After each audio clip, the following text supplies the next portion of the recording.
All right, let's get right into it. Today, we're not just talking about what a health message says.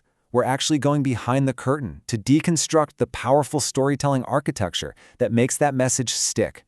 We're going to look at how a narrative is built, piece by piece, to be not just informative, but, deeply persuasive.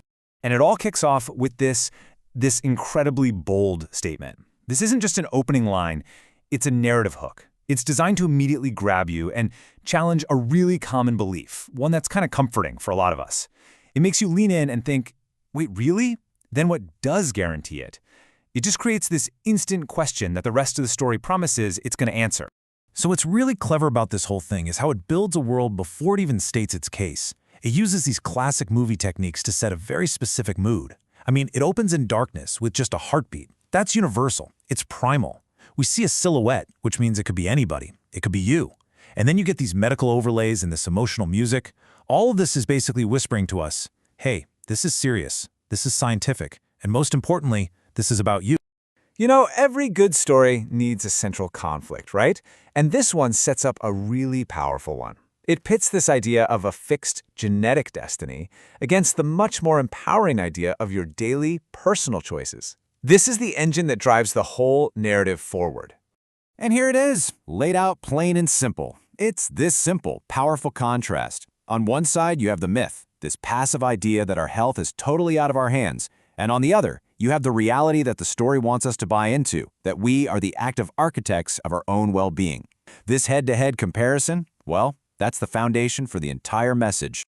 This is just a brilliant way to illustrate the argument visually. The story doesn't just tell you that choice matters more than genetics, it literally shows you. We see the very symbol of genetic destiny, that DNA double helix, dissolving and being replaced by scenes from everyday life. It's such a powerful visual metaphor that's basically saying your daily actions can rewrite your so-called genetic code. So where does the narrative go from here? Now that it's set up the core conflict, it breaks down the how into a super simple three-part solution. The pillars of vitality: what you eat, how you move, and how you sleep. This is where the story shifts from being this abstract idea to something you can actually do, showing clear cause and effect. So the first pillar is nutrition, and it's framed as this very clear-cut choice. There's no gray area here. It's a direct comparison between processed junk on one side and whole natural foods on the other. It takes a really complex topic and just boils it down into a single decision you can make. And here's where those medical-style visuals become so effective. After showing the external choice, the food, the narrative takes us inside the body to see the immediate biological payoff. Using these 3D animations, it makes these abstract benefits like reduced inflammation feel totally tangible and visible. You actually see your body responding positively, which just reinforces why that choice was so important. The second pillar, you guessed it, follows the exact same powerful structure. The choice is simplified, a sedentary life versus an active one. Again, it's presented as this straightforward, binary decision that you, the viewer, can make in your own life. And just like with the food, the narrative immediately connects this external action to an internal reaction. It shows muscles activating, visually proving that movement isn't just about getting from point A to point B, it's about literally turning on biological systems inside your body. It's simple, it's direct, and man is it effective. And the final pillar is sleep.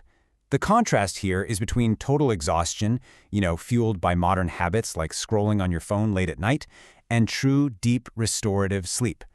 This is the choice that so many of us neglect, and the narrative makes it clear that it's just as important as diet and exercise. Okay, this part is so cool. What's really fascinating here is the specific benefit they chose to show. I mean, they could have picked anything, right? But instead of something generic, they show the brain actually repairing itself. It visualizes a process that's completely invisible to us, making this incredibly powerful case for why shutting down and getting quality sleep is basically a non-negotiable act of maintenance for our most important organ. So just when you're feeling empowered and ready to go, the narrative takes a turn. Every good story has to raise the stakes, right? So here, the story introduces the consequences of not making these choices, and that creates a real sense of urgency. This question right here, this is the turning point. It's a deliberate pivot away from all the positive stuff to the negative. It pulls you back in and forces you to think about the alternative path, which makes those healthy choices seem not just beneficial, but absolutely essential. And the consequences, they're not presented as some sudden disaster. Nope.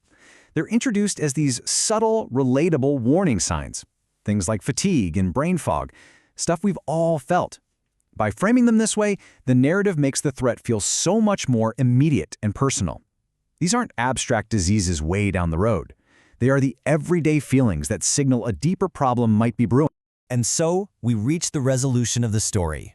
After setting up the conflict, showing the solution, and raising the stakes, the narrative now pulls its entire message together into one final, powerful call to action. This is the big takeaway, the verdict. The final image is just perfect. Remember how we started in darkness with that uncertain silhouette? Well, we end here, with a confident, healthy person standing in bright, natural sunlight. It completes the character's arc. It's a visual representation of the transformation that the whole story has been promising, showing you the ultimate reward for making the right choices. And it all boils down to this final, bold statement. The word strict here is so key. It implies discipline, real commitment. And did you notice how it adds a fourth element, and what you ignore? That's brilliant. It ties right back to those subtle warning signs we just talked about. The message is crystal clear. Your health is the sum of your actions and your awareness. It's a memorable, empowering, and actionable summary of the entire journey. And that leaves us with this final thought. By breaking this whole thing down, we can see it's not just a list of health tips. It's a carefully crafted story. It's designed to empower you, to make you see yourself as the author of your own well-being. So the real question isn't what the story says, it's what kind of story are you choosing to write.